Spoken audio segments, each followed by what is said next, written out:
മലപ്പുറം കുറുമ്പലങ്ങോട് നവീകരിച്ച കുടുംബാരോഗ്യ കേന്ദ്രം മന്ത്രി വീണ ജോർജ് ഉദ്ഘാടനം ചെയ്തു.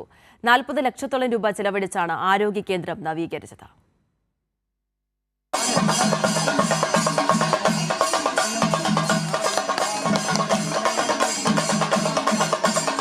₹15.5 ലക്ഷം NHM മുഖേനയും 22.97 ലക്ഷം രൂപ ചുങ്കത്തറ ഗ്രാമപഞ്ചായത്ത് മുഖേനയും ചെലവഴിച്ചായിരുന്നു നവീകരണം.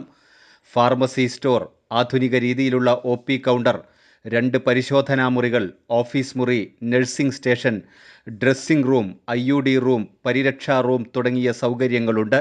ഇവിടെ നമുക്ക് ഏതാണ്ട് എല്ലാ കാര്യങ്ങളും ചെയ്യാനായിട്ട് കഴിയും. അപ്പോൾ നമ്മൾ ആരോഗ്യ കേന്ദ്രങ്ങളെ, പഞ്ചായത്ത് തലത്തിലുള്ള ആരോഗ്യ കേന്ദ്രങ്ങളെ കുടുംബാരോഗ്യ കേന്ദ്രങ്ങളാക്കി ഉയർത്തും. നമ്മൾ ബോർഡ് മാറ്റിവെക്കുകയല്ല ചെയ്തത്.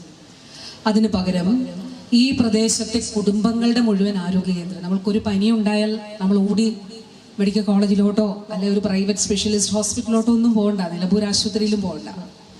ഇവിടെ പ്രിയപ്പെട്ട ഡോക്ടർ ചാച്ചിയുടെ പേര് പറഞ്ഞപ്പോൾ നല്ല കയ്യടി കിട്ടി. അത് അഭിനന്ദനാർഹമായ കാര്യമാണ്. കാരണം ഒരു പ്രദേശത്ത് നല്ല അതായി പ്രവർത്തിക്കുന്നതിൻ്റെ അംഗീകാരമാണല്ലോ. അപ്പം ഡോക്ടർ ഉൾപ്പെടെയുള്ള എല്ലാവരും, എല്ലാ ആരോഗ്യ പ്രവർത്തകരും, നമ്മളെല്ലാം ഒരു ചങ്ങലയുടെ കണ്ണികൾ പോലെ എല്ലാവരും ഒരുപോലെ പ്രധാനപ്പെട്ടത്. ആർദ്രം പദ്ധതിയുടെ ഭാഗമായാണ് കുറുമ്പലങ്ങോട് കുടുംബാരോഗ്യ കേന്ദ്രം നവീകരിച്ചത്. ആരോഗ്യവകുപ്പ് ഡയറക്ടർ ഡോക്ടർ KJ റീന, ജില്ലാ medical officer doctor R Renuka തുടങ്ങിയവർ പങ്കെടുത്തു. കൈരളി ന്യൂസ്, മലപ്പുറം.